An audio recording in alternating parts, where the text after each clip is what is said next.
দেখছেন ATN news. Kazi and কাজী টির সৌজন্যে আজকের হ্যাপেনিং পয়েন্টের আয়োজনে আপনাদের সবাইকে আমন্ত্রণ জানাচ্ছি। আমি জান্নাতুন নাহার জাকিয়া। দর্শক, আপনারা জানেন যে বাংলাদেশের জাতীয় নির্বাচন আর মাত্র কয়দিন দূরে, কিন্তু নির্বাচনের পথে আশ্বাস নয়, বরং বাড়ছে উদ্বেগ, প্রশ্ন আর অনিশ্চয়তা। এখনো পর্যন্ত রাজনৈতিক দলগুলো কোনো ঐক্যে পৌঁছাতে পারেনি। আমরা সর্বশেষ যেটা দেখলাম, গতকাল পর্যন্ত জামায়াতে ইসলামের জোট এখনো পর্যন্ত চূড়ান্ত হয়নি। বিএনপির ভেতরেও রয়েছে বিদ্রোহী প্রার্থী এবং অভ্যন্তরীণ নানা টানাপোড়েন। এবং এ নিয়ে আজকে আমরা কথা বলবো, এই নির্বাচন কি সত্যি অংশগ্রহণমূলক এবং নিরাপদ নির্বাচনের পথে যাচ্ছে কিনা। এ নিয়ে কথা বলার জন্য আজকে স্টুডিওতে আমাদের সঙ্গে উপস্থিত আছেন ভূরাজনৈতিক ও নিরাপত্তা বিশ্লেষক কর্নেল অবসরপ্রাপ্ত মোহাম্মদ জহুরুল আহসান, SUPPSCG। স্যার, আপনাকে স্বাগত জানাচ্ছি আমাদের আয়োজনে। ধন্যবাদ। আমরা দর্শকদেরকে শুরুতেই বলছিলাম যে বাংলাদেশের ত্রয়োদশ জাতীয় নির্বাচন আর মাত্র কয়েকদিন দূরে, কিন্তু কোনো আশ্বাস আসলে কেউ এখনো পর্যন্ত পাচ্ছে না। একে কেন্দ্র করে উদ্বেগ বাড়ছে, অনিশ্চয়তা বাড়ছে, বিভিন্ন প্রশ্নও সামনে আসছে। এই রাজনৈতিক উত্তাপের মধ্যে নির্বাচন কি অবাধ এবং গ্রহণযোগ্য হবে কিনা? ধন্যবাদ প্রশ্নের জন্য। প্রথমেই আমি এটি নিউজের হ্যাপেনিং পয়েন্টের যারা দর্শক আছেন এবং আপনারা যারা আছেন সবাইকে কৃতজ্ঞতা এবং ধন্যবাদ জানাচ্ছি আমাকে এখানে আমন্ত্রণ জানানোর জন্য এবং কথা বলার সুযোগ দেওয়ার জন্য। তো আপনার প্রশ্নের দুটো পয়েন্ট আছে, একটি হচ্ছে অবাধ এবং গ্রহণযোগ্য হবে কিনা। তো সেটার আগে যেটা আমি সবসময় বলি যে রাজনীতি হওয়া উচিত ছিল সাধারণ মানুষের জন্যে। তো আমার ওই চরের যে সাধারণ মাঝিরা, তাদের ভাগ্যের পরিবর্তন হয়নি। আমাদের সাধারণ সৈনিক যারা অবসরপ্রাপ্ত, তাদের ওয়ান র্যাঙ্ক ওয়ান পে দাবি, সেটা নিয়ে অনেকদিন কথা বলছি, আমি দেখছি সেটা হয়নি। যেটা আমি আগেও বলেছি এবং আজকেও বললাম, তাদের জন্য এগুলো হওয়া উচিত। তো যেটা হচ্ছে যে এখন আপনার প্রশ্নে আসি অবাধ ও গ্রহণযোগ্যতা। অবাধ হওয়ার পেছনে হচ্ছে যেটা হচ্ছে যে আপনার কিছু দেশের রাষ্ট্রযন্ত্রের কিছু অ্যাপারেটাস, যেমন নির্বাচন কমিশন, আইন শৃঙ্খলা পরিস্থিতি, সেটার সাথে পুলিশ এবং আপনার সেনাবাহিনী যারা মাঠে থাকবে, এবং ধরেন যে যারা অংশগ্রহণ করছে, অবাধের সাথে তো অংশগ্রহণের একটা ব্যাপার আছে, তাই না? এখানে একটা দল, যারা ফ্যাসিস্ট দল যারা, তারা এখানে ধরেন যে আন্দোলনের ভিতর দিয়ে প্রত্যাখ্যাত হয়েছে এবং তাদের অবস্থানটা কি, তারা আবার বলছে ভোট দিবে না। তাদের নেত্রী সেই ভারতে বসে আহ্বান জানাচ্ছেন, কারণ উনি পতিত হওয়ার পরও আরও কিছু গণ্ডগোল করা যায় কি না। তো সেটা আছে, কারণ ভোট না দিলে তারা আবার পরবর্তীতে এটা দাবি উত্থাপন করে কিনা যে ভোটের পার্সেন্টেজ কম হয়েছে। তো সেটা তাদের কৌশল, মানে এই নির্বাচনটাকে প্রশ্নবিদ্ধ করার জন্য। তো এই অবাধ হতে গেলে আপনি ধরেন যে ধরনের সিমটমগুলো বা যে ধরনের ফ্যাক্টরগুলো স্টেবল থাকা উচিত ছিল, বা যে সমস্ত পার্টিসিপেটরি অর্গানস আছে, রাজনৈতিক দল তো অবশ্যই পার্টিসিপেটরি, আবার ধরেন যেটাকে কন্ডাক্ট করার জন্য নির্বাচন কমিশন নিয়েও কথা হচ্ছে। অনেকে বলছে এটার ভিতরে একটা দলের সদস্যদের ঢুকানো হয়েছে, সেটা হলে এটা একটা মানে প্রশ্নবিদ্ধ হওয়ার সম্ভাবনা আছে। আবার ধরেন যে আইন শৃঙ্খলা পরিস্থিতি একটা জুলাই অভ্যুত্থান পরবর্তী অবস্থায় রাষ্ট্রের যে মেকানিজম বা রাষ্ট্রের যে প্রত্যেকটা প্রতিষ্ঠান বা অঙ্গ সংস্থা, সেগুলো কি ঠিক আছে কিনা, তারা কি তাদের রাষ্ট্র কি তার ক্ষমতাটাকে ব্যবহার করতে পারছে কিনা বা দেখাতে পারছে কিনা, শাসনটা সেভাবে করতে পারছে কিনা। আমরা হাদির হত্যাকাণ্ড ধরেন, আরও রাজনৈতিক দু একজন নেতা স্পোরাডিক বিভিন্ন জায়গায় হত্যা হয়েছে, এবং পতিত ফ্যাসিস্ট সরকার যদি আবার বিরাট একটা প্ল্যান নিয়ে নামে, তো তখন কি হবে। সেই ক্ষেত্রে কিন্তু একটা অবাধ অংশগ্রহণের ব্যাপারে কিন্তু প্রশ্ন থেকে যাবে। এখন আসি গ্রহণযোগ্যতার প্রশ্নে। কার জন্য গ্রহণযোগ্যতা? আমার জন্য তো আমি সমাজের হয়তো বা একটু এলিট শ্রেণীকে আমি রিপ্রেজেন্ট করি, যে এই নির্বাচনের মাধ্যমে যে আশা আমরা করেছিলাম, বা বিগত 17 বছরের ফ্যাসিস্ট সরকারের এই নিষ্পেষণ বা নির্যাতন বা অধিকার হরণ, এটা থেকে যে উত্তরণের একটা উপায় আশা করেছিলাম, সেটা কি হবে? এই যে আমার এলাকায় বলেন যে নমিনেশন দেওয়া হয়েছে, একজন 720 কোটি টাকা ঋণ খেলাপি, আর একজনের নামে দুদকের কেসও হচ্ছে যে উনি নাকি বিগত ফ্যাসিস্ট এমপির সম্পত্তি নিজের হাতে রেখেছেন, এবং উনি নাকি আমার এলাকায় যে অবৈধ বালু তোলা হয়, যার জন্য এলাকার সাধারণ মানুষের সাফারিং, মানে অবৈধ বালু তুললে আপনার ওই নদীর পার ভাঙে সাধারণ মানুষের জমি নদীতে চলে যায়। সো এই দুইজন ধরেন যে নমিনেশন পেয়েছে, এবং অন্যান্য দল থেকে যারা পেয়েছে তাদেরও কিন্তু এরকম মানে সাধারণ মানুষের যে সংশ্লিষ্টতা, সেটা কিন্তু দেখা যায় না। সো আপনি যদি গ্রহণযোগ্য, তো ওই শ্রেণী যাদেরকে দেওয়া হয়েছে নমিনেশন বা যারা ক্ষমতায় আসবে, তাদের কাছে তো গ্রহণযোগ্য হবে। কারণ যদি রাজনীতির উদ্দেশ্য যদি এটা হয়, আমার নিজের আখের গোজানো, ব্যাংক থেকে 1000 কোটি টাকার লোন নেওয়া এবং সাধারণ মানুষের কাছ থেকে চাঁদা নেওয়া এবং যে কারণে সাধারণ মানুষের সাফারিং হয় সেটা থেকে নিজের অর্থ উপার্জন করা, তাদের কাছে গ্রহণযোগ্য হবে, কিন্তু সাধারণ মানুষের কাছে এটা গ্রহণযোগ্য আর তারা কোনো কথা বলছে না। অবশ্যই হচ্ছে আমাদের রিয়ালিটি। জোটের ব্যাপারেও আমরা কথা বলছিলাম শুরুতে, এই যে জোট নিয়ে কিন্তু মানুষের মধ্যে একটা প্রশ্ন দেখা দিয়েছে এবং সেই সাথে অনিশ্চয়তা দেখা দিয়েছে, কারণ এখনো পর্যন্ত রাজনৈতিক দলগুলো কোনো ঐক্যে পৌঁছাতে পারেনি আমরা দেখতে পাচ্ছি।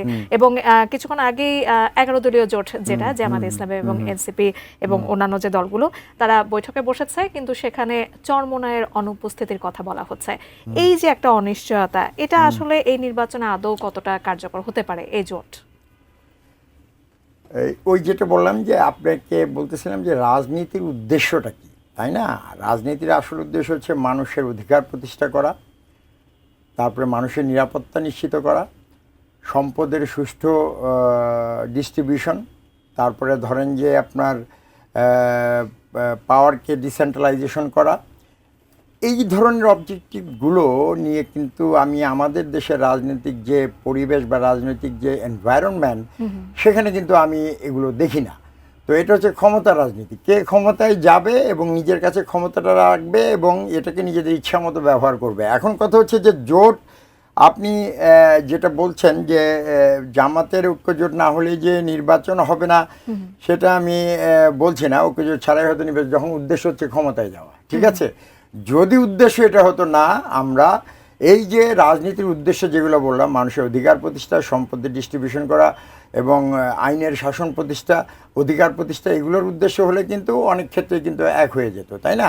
যখন আমি দেখবো যে আমার দল কতটা সিট পাবে, আমি কতটা সম্পদ বা ক্ষমতার অংশ আমি নিজের হাতে রাখতে পারবো, এটা যখন উদ্দেশ্য হবে তখন কিন্তু ভাগাভাগি হতেও পারে। আবার ধরেন যে সবাই যখন একটা অবজেক্টিভ দেখবে না কিছু পাওয়া যাচ্ছে, তখন এক হয়ে যাবে, সেটাই হয়। জোট প্রসঙ্গে যেহেতু কথা বলছি আমরা এবং জামায়াতের জোট প্রসঙ্গে কথা বলছিলাম, এই যে জোটে যেতে না পারাটা বা এখন এই মুহূর্তে এসে জোটের মধ্যে যে একটা ভাঙনের আভাস আমরা দেখতে পাচ্ছি, এটা কি কৌশল হতে পারে নাকি ব্যর্থতা হতে পারে? এবং সেই সাথে বিএনপির মধ্যে একটা টানাপোড়েন দেখা যাচ্ছে এবং বিদ্রোহী প্রার্থীর মধ্যে একটা টানাপোড়েন দেখা যাচ্ছে। এ নিয়েও আপনার কাছ থেকে জানতে চাই। তবে বিরতির পর এসে দর্শক, একটা বিরতি নেওয়ার সময় হয়ে গেছে, আমাদের সাথে নিশ্চয়ই থাকবেন।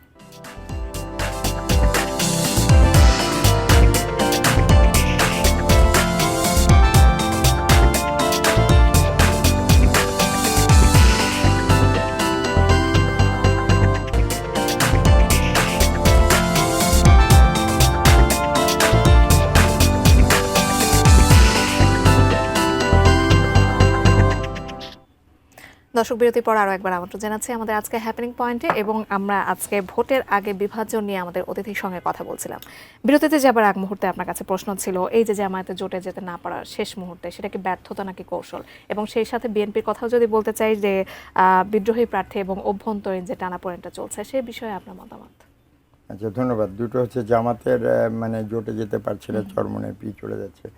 তো পলিটিক্যাল ইসলাম নিয়ে আমার কিন্তু বিরূপ মনোভাব আছে। তো এটা যদি ধর্মীয় হয়ে থাকে, তো আমাদের স্রষ্টা বা আল্লাহর নিয়ম নীতি তো এক, তো এখানে এক হতে পারছে না কেন? পারছে না কারণ ব্যক্তিগত স্বার্থ আছে। ধর্মটাকে সামনে রেখে ব্যক্তিগত স্বার্থে এরা একটা রাজনৈতিক কৌশল ব্যবহার করে ক্ষমতায় আরোহণের চেষ্টা করছে, তাই না? তো সেক্ষেত্রে ভাগাভাগিতে সমস্যা হলে তো একজোট না হওয়ার সম্ভাবনা থেকেই যায়। হ্যাঁ, তো যেটা হচ্ছে যে আমি বলবো যে তারা যেভাবে নির্বাচনী কৌশলটা ব্যবহার করছে, সেখানে কিন্তু একটা বিরাট সমস্যা রয়ে গেছে। তারা যে কথাটা বলে, অনেক জায়গায় বলছে যে এটা মানে ওই এখানে ভোট দিলে আপনি বেহেশতে চলে যাবেন, এটা একটা মানে খুব বাজে একটা এক্সাম্পল। এবং ধর্মকে ব্যবহার করে ক্ষমতায় যাওয়া, দেখতে পাচ্ছি এটা একতরফা ভাবে দুদল কি ওখানে কি করে না, এরা সূরা আমলের একটা আয়াতের কথা বলে, কিন্তু আয়াতটা যদি আপনি পড়ে দেখেন, সেখানে মধ্যে সম্ভবত লেখা আছে এরকম, তোমাদের মধ্যে দলে দলে কিছু দল থাকবে যারা ভালো কাজ করবে। এটা কিন্তু রাজনৈতিক দলের কথা বলে নাই। রাজনৈতিক যে শব্দটা আরবি, সেটা সেখানে নেই। তো সেটাকে তারা ব্যবহার করছে। হ্যাঁ, এবং এমন কোনো হাদিস কোরআন আপনি বলতে পারবেন না যেটা দিলে আপনাকে কোথাও বলা আছে যে একে দিলে আপনি মানে বেহেশতে চলে যাবেন। আবার ইসলামের কিছু ব্যাপার আছে, যেমন শরিয়া আইন, তারা কি শরিয়া আইনের জন্য করছে? আচ্ছা, শরিয়া আইন নিয়ে আমরা যেহেতু আপনি বললেন, সেহেতু শরিয়া আইন নিয়ে কথা বলছি। শরিয়া আইন তো তারা করছে না। তারা যদি ইসলামের হয় তাহলে তো শরিয়া আইন নিয়ে আন্দোলন করার কথা এবং ডিক্লারেশন দেওয়ার কথা। অবশ্যই। এখন এবং এখানে দেখেন ডিক্লারেশন দিচ্ছে, কারণ শরিয়া আইনটা দেশের জনগণ লাইক করবে না, বিশেষ করে মহিলারা তো লাইক করবেই না। অনেকে আমাকে ফোন করে যে জামাত কি ক্ষমতায় আসছে কিনা, হ্যাঁ তারা ওই বোরকা টোরকা ওগুলো পরা নিয়ে হয়তো, কিন্তু এরা কিন্তু আবার বলছে বোরকা পড়তে বলবো না। তার মানে তাকে রিলিজিয়াস যে কোড বা ইনস্ট্রাকশনগুলো আছে সেগুলোকে ভায়োলেশন করছে ক্ষমতায় যাওয়ার জন্য, ধর্মকে বিকৃত করছে। আপনি বলেন যে হিন্দুদেরকে নমিনেশন দেওয়া হয়েছে, ওয়েল ডেমোক্রেটিক, কিন্তু আপনি ইসলামে কিন্তু আছে আমিন নামাজ পড়াবে, তাই না? তো উনি কি নামাজ পড়াতে পারবে? তো এখানে কিন্তু কম্প্রোমাইজ করছে, কারণ তারা হিন্দু কমিউনিটিকে নেওয়ার চেষ্টা করছে একটা ধর্মের নামে। ঠিক আছে, আপনার বলবে কিন্তু যে হযরত মুহাম্মদ সাল্লাল্লাহু আলাইহি সাল্লামের সময় অনেক খ্রিস্টান রাজা ছিল, ওটি কিন্তু রাজত্ব ছিল, দখল করেছে, এমন না যে তাকে নির্বাচিত করে নিয়ে এসেছে, এরকম না। তো আপনি যেটা করছেন, একজনকে নমিনেশন দিয়ে নির্বাচিত করে আমিরের পদ দিচ্ছেন, কিন্তু সে নামাজ পড়াতে পারবে না। ঠিক আছে, কিন্তু ইসলামিক আইনে, শরিয়া আইনে তো অবশ্যই আছে, পড়াতে হবে। সো এটা হচ্ছে যেটা হচ্ছে ধর্মকে ব্যবহার করে রাজনীতিতে যাওয়া। তো এখানে চরমোনাই কতটুকু শক্তিশালী দল সেটা সম্পর্কে আমি বলছি না, বাট এরা ঐক্যবদ্ধভাবে যদি যেতে পারে ঠিক আছে, কারণ বিএনপি একটা বড় রাজনৈতিক দল, তাদের শক্তি অনেক বেশি এবং একটা স্ট্রং অপোনেন্ট দরকার। একটা ভ্যাকুয়াম তো ক্রিয়েট হয়েছেই ফ্যাসিস্ট আওয়ামী লীগকে ব্যান করে দেওয়ার কারণে বা তাদের রাজনৈতিক কর্মকাণ্ড নিষিদ্ধ করার কারণে এবং তাদের নেতা নেত্রীরা ওপারে চলে যাওয়ায়, মানে লোকজনকে ফেলে চলে গেছে আর কি। আর এতদিন বলছে হচ্ছে যে জনগণের জন্য তাদের সব কিছু, দেখছেন তো, মানে crisis, man give out their real faces in times of crisis. তো ক্রাইসিসের সময় নেতৃত্ব কিন্তু দেখিয়ে দিয়েছে যে মানে তাদের যে প্রতিষ্ঠাতা বা পিতা উনিও কিন্তু ক্রাইসিসের সময় চলে গিয়েছিলেন, কিন্তু আমাদের নেতা জিয়াউর রহমান, আমি যেটা বলবো যে উনি ক্রাইসিসের সময় দাঁড়িয়েছেন। বাংলাদেশের অস্তিত্বের সংকটে দুটা দিন, 25শে মার্চ এবং 7ই নভেম্বর, এই 2 দিনে উনি দাঁড়িয়েছেন। তো এই জন্যই উনি নেতা। তো যেটা হচ্ছে যে আমি বলতেছিলাম যে এইখানে ওই ইসলাম ওটা কোনো ব্যাপার না, ওটাকে দেখিয়ে ক্ষমতা ভাগাভাগিতে যদি সন্তুষ্ট হয় তাহলে ঐক্য হবে। আচ্ছা, সরিয়ে নিয়ে যেটা কথা বলতে চেয়েছিলাম সেটার উত্তর আপনি দিয়ে দিয়েছেন। যদি বলি যে নির্বাচনের আগে এমন জোট কি তরুণ ভোটারদের আস্থা নষ্ট করবে নাকি আস্থা আরো বাড়াবে বলে আপনার মনে হয়? আচ্ছা, জোট আপনার তরুণ ভোটারদের আস্থা নষ্ট করবে কি না, আপনি ইউনিভার্সিটিতে নির্বাচনের একটা রেজাল্ট তো দেখতেই পাচ্ছেন। এখন তরুণ ভোটার যারা গত 17 বছর ভোট দেয়নি বা রাজনৈতিক এই প্রক্রিয়ার সাথে এরকম জড়িত ছিল না, তাদের কাছে কিন্তু আপনি দেখেন যে 71-এ শহীদ প্রেসিডেন্ট জিয়াউর রহমান কতটুকু অবদান দিয়েছেন, শেখ মুজিবুর রহমান কী করেছে বা জামাত কী করেছে পাকিস্তানের পক্ষে, এটা কিন্তু তারা খুব একটা তাদের কাছে ম্যাটার করে না। তারা এই হিস্ট্রি নিয়ে বদার্ড না। আমরা হয়তো বা ছোটোবেলায় শুনে শুনে আমাদের ভিতরে আছে, আপনার ভিতরে আছে কিনা আমি জানি না। সো তাদের কাছে কোন জিনিসটা মানে আপনি আকর্ষণীয় বা কোন জিনিসটা তাদের পয়েন্ট অফ ইন্টারেস্ট এই জেনারেশনের কাছে, তার ফিউচার কি, তার জবের মানে নিশ্চয়তা আছে কিনা এবং সিকিউর এনভায়রনমেন্টে সে বসবাস করতে পারছে কিনা। আমাদের তারেক রহমান যে কিছু ইকোনমিক এবং কর্মসংস্থান এবং এন্টারপ্রেনারশিপ এবং যে সমস্ত রিসোর্স উনি বলছেন বা অপরচুনিটি ক্রিয়েট করার কথা বলছেন, সেটা কিন্তু তাদের জন্য মানে একটা ভবিষ্যতে তাদের জন্য একটা মানে সুযোগ বা তাদের জন্য একটা সম্ভাবনা দেখাতে পারে। তো সেই হিসাবে তারা আশাবাদী হবে এবং এটাকে প্রচার করতে হবে। ঠিক আছে, কারণ গত 17 বছর মানে এই জাতীয়তাবাদী দলকে একটা নেগেটিভ ব্র্যান্ডিং করা হয়েছে যে জিয়াউর রহমান মুক্তিযোদ্ধা। এই গত 1.5-2 বছর ধরে তাহলে কি করা হলো, সেই প্রচারটা কেন এখন সেভাবে আসেনি? 1.5-2 বছর ধরে ধরেন যে নেতা তো বাইরে ছিলেন, ফ্যাসিস্টের একটা ট্যাকটিক ছিল যে বাকি স্ট্রং অপোনেন্টকে নেতৃত্ব শূন্য করে দেওয়া। দেখেন বিএনপির আমাদের আপসীন নেত্রী এবং আমি বলবো দেশমাতা বেগম খালেদা জিয়াকে একটা মিথ্যা কেসে জেলে বন্দি করে রাখা, আর তারেক রহমান ওনাকে বিদেশে পাঠিয়ে দেওয়া, তাই না? তো এখানে নেতৃত্ব শূন্যতা ছিল। একটা রাজনৈতিক দলে যখন নেতৃত্ব শূন্যতা থাকবে তখন কিন্তু অনেক কিছু, তখন অনেক অপসংস্কৃতি ঢুকে যেতে পারে। আচ্ছা, আপনি বলছেন যে বিএনপি গত 17 বছর ধরে ভোগা একটি দল, সবচেয়ে বড় দল এবং সবচেয়ে শক্ত একটা দল। তাদের নেতা কর্মীরা যে তাদের নেতা নেত্রীরা যে ইউনিভার্সিটিতে যাবে এবং তাদের জাতীয়তাবাদের মহত্ব বা আদর্শ যে প্রচার করবে, এটা ছিল না, তারা তো অন দ্য রান ছিল। এক একজনের এগেনস্টে কত সংখ্যক কেস, এই যে সোহেল ভাই তার এগেনস্টে 500 কতটা কেস, আপনি এক একটা করে দেখেন। তো তারা কিভাবে যাবে? নেতা আর কর্মী যদি সংযোগ না হয় তাহলে দলের আদর্শ কিভাবে তার মধ্যে যাবে, তাই না? অবশ্যই। এবং এই সময় এসে অবশ্যই এই সময় এসে বিএনপির মতো একটি বড় দলের ভেতরে যে বিদ্রোহগুলো দেখা যাচ্ছে এবং আসন বন্টন নিয়ে বা বিদ্রোহী প্রার্থী অভ্যন্তরীণ টানাপোড়েনের কথা আমরা বলছিলাম, এটা কি নির্বাচনে এই সময় নির্বাচনী শক্তিকে দুর্বল করছে না? কিছুটা তো করবেই, কিন্তু বিএনপি একটি বড় দল, হ্যাঁ, এবং বিএনপির যে বাংলাদেশি জাতীয়তাবাদের আদর্শ যেটা, এবং সেটা হচ্ছে যে আপনার একটা মহৎ আদর্শ। এবং আমি মনে করি যে নেতা তারেক রহমান যে ধরনের ইকোনমিক এবং দেশের আর্থসামাজিক উন্নয়নের জন্য যে প্রজেক্ট বা যে মানে মেগা প্রজেক্ট বা যে প্ল্যানগুলো করেছেন উনি, হ্যাঁ, যে 21 দফা দিয়েছেন, তারপরে farmers card, employment opportunities, family cards. ওনার কিন্তু রিসেন্ট কথাবার্তা দেখবেন আপনি যে ওনার কিন্তু ওই যে রাজনৈতিক প্রতিহিংসা আগে যেটা শুরু হতো আর কি, হ্যাঁ, ওই আমাদের ওইখানে ধরেন যে টিপিক্যাল রাজনীতিবিদ যারা আছে করে প্রথম 5 মিনিট হচ্ছে মানে কি করেছে আমার দল আর অপোনেন্ট কি করেছে, এটার ভিতরে উনি যায় না। আমি দেখেছি উনাকে কথা বলার বা কোনো প্রশ্ন করলে বা ওগুলো নিয়ে বললে উনি ডিরেক্ট কৃষককে নিয়ে কি করা যায়, ফার্মার্সকে নিয়ে এই ধরেন যে শ্রমিককে নিয়ে কি করা যায়, ছাত্রদের নিয়ে কি করা যায়, তার পুরা যে মানসিক একটা মানে মেন্টাল যে শিফট, আমি আমি আমি একটা বিরাট পরিবর্তন দেখতে পাচ্ছি। হ্যাঁ, ওই আমাদের টিপিক্যাল রাজনীতির ওই জিনিসগুলো তার ভিতরে এখন আমি দেখছি না।